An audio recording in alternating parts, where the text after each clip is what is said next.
नमस्कार दोस्तों, welcome to money matters. I hope you guys are doing great. दोस्तों, आज का ये वीडियो बहुत स्पेशल होने वाला है। इस वीडियो में हम किसी भी तरह का टेक्निकल या फंडामेंटल एनालिसिस नहीं करेंगे, किसी भी स्टॉक का, किसी भी स्टॉक की बात नहीं करेंगे। इस वीडियो में केवल हम लोग बात करेंगे कि मार्केट करेक्शन से related what are the views of Shri Rakesh Jhunjhunwala and Shri Warren buffet.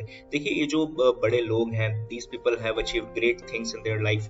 इनके जब भी आप इंटरव्यू सुनेंगे, इनके बारे में पढ़ेंगे या इनके व्यूज जो है मार्केट के बारे में पढ़ेंगे, डेफिनेटली आपका जो लर्निंग का कर्व है it will improve.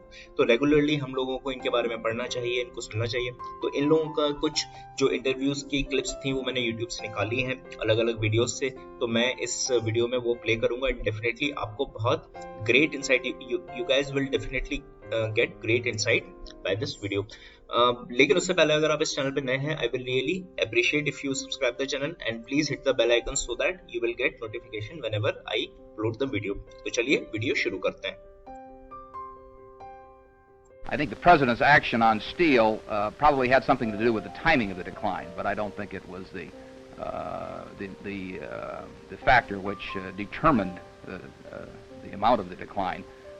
For some time, stocks have been rising at rather rapid rates. Corporate earnings have not been rising.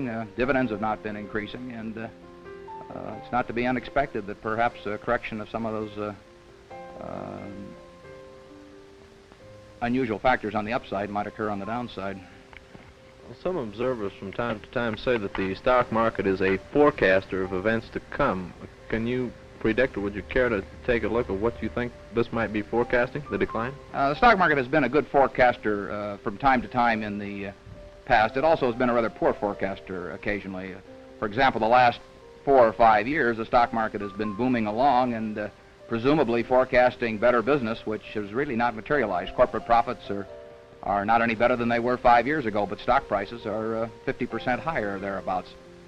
So maybe the stock market is really correcting a previous incorrect forecast this time rather than making a new correct one. Well, in a nutshell, Mr. Buffett, can you give us your opinion of just exactly what happened, what caused it? Well, there was undoubtedly some forced selling the week when the stock market hit the news. The previous week, prices had declined about 6% for the week on average, and there was some stock that was forced upon the market both by margin calls from brokers and some that was forced out by improperly secured bank loans. And this in turn set up a self-generating mechanism on the downside for a while, which we may have seen the last of and which we may not have seen the last of. Stocks, as you know, trading once again near record highs. Does the market appear overvalued? Should investors worry about a correction? Well, you shouldn't worry about. If you worry about corrections, you shouldn't own stocks. I mean, if you can't take your stock going down, it's going to go down sometime if you own a stock, so why worry about it? I mean, the point is to buy something that you like at a price you like and then hold it for 20 years. And you should not look at it day to day. If you bought a farm or apartment house, you wouldn't get a quote on it every day or every week or every month. So it's a terrible mistake to think of stocks as something that bob up and down, and you should pay attention to those bobs up and down. Your business has encompassed pretty much every part of the economy. What part of the economy do you think might outperform in the year ahead? I don't really know what will happen in the year ahead. I can tell you what's happening now, but we don't spend any time forecasting our business. We don't have a budget for that. Some of our companies do themselves, but we are not in the business of trying to predict what's going to happen next year. We just play the hand as well as we can as the year goes by. One of your top stock holdings is IBM. It's been an underperformer. Do you wish that you bought Apple stock instead? No. We bought, I mean, obviously you can look back and say any stock that went up a lot, you can say you wish you bought that stock, but we don't think that way. We buy businesses we think we understand at prices that we like, and then we hold them for a long time, and we usually make money, but not always. Your birthday's coming up in a few months. Would you like a smartphone? I hadn't thought about that. Tim Cook sent me a Christmas card, and he said his ambition was to get me away from the flip phone this year, but so far it hasn't happened. ये जो अभी market अभी पिछले 1 महीने में गिरी है, एकदम 21,000 पे चली गई, उसके बाद 17,000 पे लिपक रही है। इसके पीछे क्या लगता है आपको? ये फंडामेंटल है या 17,000 का तो इंडेक्स था अगस्त में, सितंबर में कौन सी बहुत सी दुनिया डूब गई? तो 21,000 गलत है ना? तो भाई साहब, तो 3,000 भी तो गलत था ना। जब तो लोग नहीं बोले कि शेयर बाजार में शेयर लो, जब तो जर्नलिस्ट आके राकेश वाला को इंटरव्यू नहीं करते थे, तो मार्केट का नेचर ही वो, it is the animal like that, वो एक्सेस करने वाले दोस्त है। आपने जब लगाया राकेश झुंझुनवाला के बारे में ये कहा था कि बुल है, आप कॉन्फिडेंस आपका इतना है कि जिसकी वजह से लोगों के तो जब इंडेक्स में 3000 अब आप बेयर बन गए।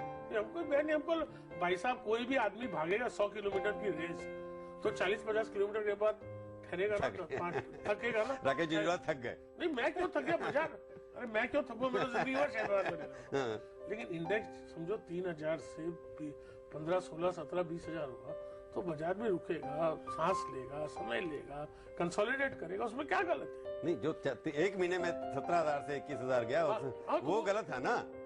तो भाई साहब बाजार में गलत या सही लेने वाले अपन कौन? बाजार तो जो करने वाला है वो करने वाला है। अपन बाजार को समझो और फायदा करो अपनों को। अपन ना अपन 17,000 का 21,000 कर सकते हैं, ना अपन 21,000 का 17,000 कर सकते हैं। बाजार तो जो करने वाला है वो करने वाला है। बाजार करता कौन है? करता कौन है? अपन सब मिलके। It is human, it is mass crowd psychology. Retail तो 20-25% है हमारे यहाँ, बाकी लेकिन जो म्यूचुअल फंड है, इंश्योरेंस कंपनी है, उनके पास पैसा तो रिटेल का ही है ना। रिटेल वाले ही पैसा डालते हैं तो पैसा इन्वेस्ट करते हैं। नहीं, फाइनेंशियल इंस्टीट्यूशन जो बाहर से आ रहा है, इतना बिलियन डॉलर जो बाहर से आ रहा है, उन्हीं की वजह से ऊपर नीचे भी तो हो रहा है ना भाई साहब। But the psychology of a retail investor and the psychology of institutional investor is no different. लोगों जो आम इन्वेस्टर है, जो रिटेल जिसको बोलते हैं, 20-25% इंडिया में है, बाकी कंट्रीज में जो डेवलप मार्केट है वहां पर कोई 40 या 50% की खरीद है। इसका मतलब कि पैसा जो लग रहा है कुछ चुनी हुई इंस्टीट्यूशंस हैं जो इन्वेस्ट करती हैं, और चार्ज ये है कि प्रमोटर्स के साथ मिलकर के स्टॉक ब्रोकर जो हैं वो स्टॉक मार्केट ऊपर ले जाते हैं, उनका पैसा बनता है और निकल जाते हैं। चावला जी देखिए, सब खिचड़ी पुलाव मेरे को लगता है। दुनिया में जो हिंदुस्तान में हुआ है वो दुनिया की हर मार्केट में हो रहा है, वेदर अमेरिका हो, इंग्लैंड हो, बांग्लादेश हो, कोई भी जगह हो, दुबई हो। तो हिंदुस्तान में जो हुआ है कुछ अलग नहीं है। लोग शेयर बाजार को क्या है कि we Indians are most gullible. जब 3,000 में लोगों को बोलो कि शेयर लो तो बोले शेयर बाजार गाली देते हैं।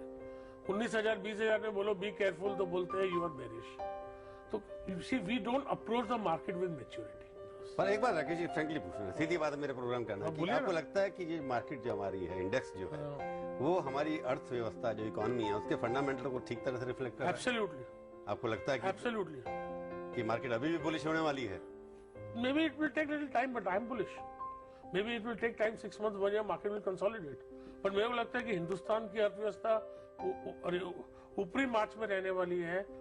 तो दोस्तों, आशा करता हूँ इस वीडियो में आपको काफी कुछ अच्छी चीजें सीखने को मिली होंगी। अगर चैनल से रिलेटेड आपको कोई सुझाव हो तो मुझे कमेंट बॉक्स में जरूर बताइएगा, और ये वीडियो जरूर से अपने दोस्तों के साथ शेयर कीजिएगा ताकि उनको भी ये अच्छी बातें पता पड़े। तो चलिए मिलते हैं नेक्स्ट वीडियो में, तब तक के लिए बाय बाय, वंदे मातरम।